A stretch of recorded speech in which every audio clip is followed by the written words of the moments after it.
A very long time ago in a faraway land lived a young caveman named Grug. Hey there, and welcome to Life as a Caveman, where we imagine what it might have been like to live during the Stone Age. And today we're going back 300,000 years to the early Stone Age.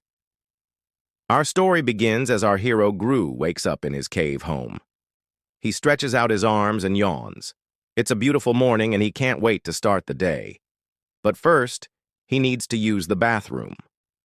So Gru goes outside and squats down behind a rock to relieve himself. As he pees, he notices some strange tracks in the mud nearby.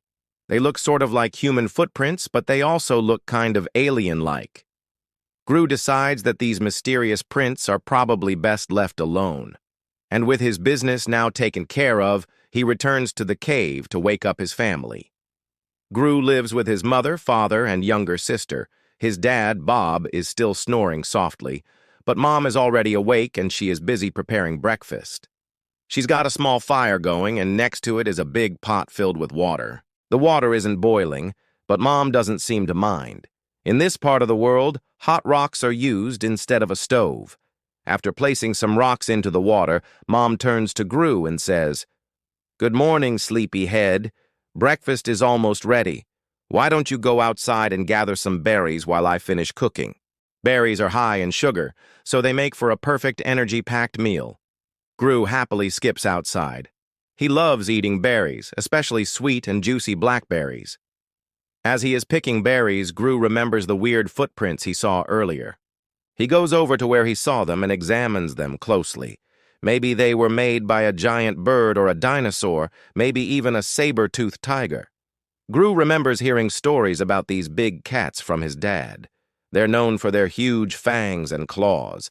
They also have thick fur coats because, in this part of the world, the winters can get really cold.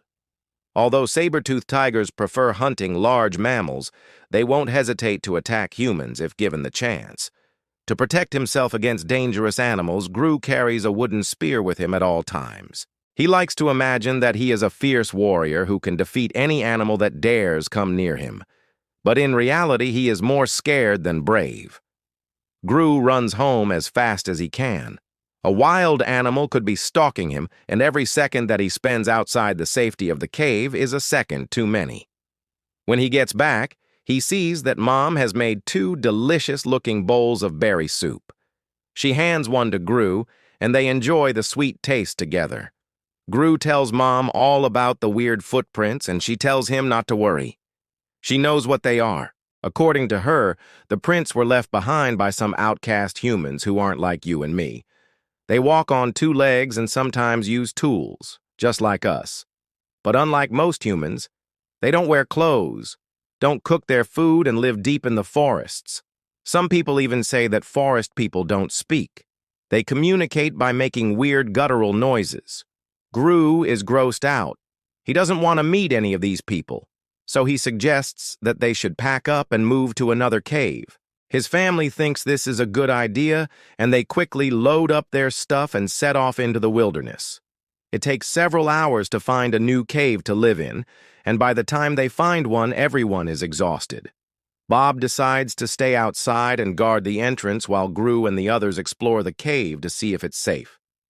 As Gru's eyes adjust to the darkness, he notices something scary staring back at him. There's a pair of glowing red eyes in the shadows. Gru screams and runs out of the cave. The eye belonged to a big-horned mammal known as a bison. These animals live in herds in the grasslands and are often hunted for their meat. They may look like cows, but don't be fooled. Bison are wild and unpredictable. Just ask Bob. Bob was trying to scare the bison away so that they would stop blocking the entrance to the cave. But when he got too close, the bison charged and knocked him unconscious. Now he has a nasty gash on his head and needs some berries to help with the pain. Gru is furious. He wants to kill the bison. But his mom stops him. She doesn't want her son to be killed before dinner. She tells Bob to let the bison stay. Then she brings out some of her special painkiller. It's made from grinding certain plants into a powder and mixing them with water. Now that Bob is feeling better, the family finally moves into the cave. Gru sleeps in between his mom and dad, and his sister sleeps on the ground nearby. All of them sleep with their spears just in case a wild animal manages to sneak inside. When they first moved in, Gru didn't think that the cave was big enough for a family of 4. But now that it's dark, he can see that it has plenty of room. In fact, there are all sorts of cool formations and little cracks that make the place feel like a maze. Gru explores every inch of the cave until he finds a big chamber with a low ceiling. It's such a tight squeeze in here that Gru can barely fit. He imagines how much fun it would be to play in here with his friends. They could pretend that they are mice being chased by a hungry cat. Or they could play a game called Human Zoo, where everyone crawls into the tight space and then tries to come out without getting poked in the eye. As the night wears on, Gru starts to get hungry again. He asks his mom if she can make some more berry soup, but she tells him that there isn't any more berries left. It's at this point that Bob tells Gru why he is the luckiest caveman alive. You see, earlier this year, he went on a hunting trip with some friends, and they managed to capture a baby woolly mammoth. They kept it in a cage and raised it until it was big enough to eat. Woolly mammoths were big, furry mammals that looked like elephants. They had huge tusks and were very slow, which made them easy prey. The hunters plan to eat the mammoth later that week, and that means there will be plenty of meat to go around. Gru is ecstatic. Meat is his favorite thing in the world. It tastes much better than berries and lasts longer. The next morning, the family gathers around the fire to eat their mammoth feast. It has been cooked slowly over the course of several hours and is sliced into chunks with a sharp rock. Mammoth meat is tough, but thanks to the cooking, it comes apart easily. Everyone eats until their bellies are full and their fingers are greasy. Then Gru cleans his hands in a nearby stream. As he looks up, he sees a fish struggling to free itself from a bird's nest nearby. The bird has been collecting sticks and twigs and building something amazing. Gru watches as the mother bird lays an egg and then covers it with leaves and moss. Birds build nests like this to keep their eggs safe from predators. But there's only one way to be sure that the baby bird will survive. Gru picks up a stone and smashes the nest. The mother bird screeches in pain, and Gru feels sorry for her, so he throws in some fish as a replacement. He likes to think of himself as a nice guy, even though earlier he wanted to smash the bison's skull. Gru's family is packing up and preparing to move again. They've only been living in this cave for a few days, but it's already starting to feel too small. Gru thinks that it's time for him to get a bigger, stronger spear. His dad gave it to him when he turned 12, and now he is almost a man. A proper man needs a weapon that matches his size. Luckily, there is a place nearby where lots of wild animals have been hunted before. This means there are plenty of discarded spear points lying around.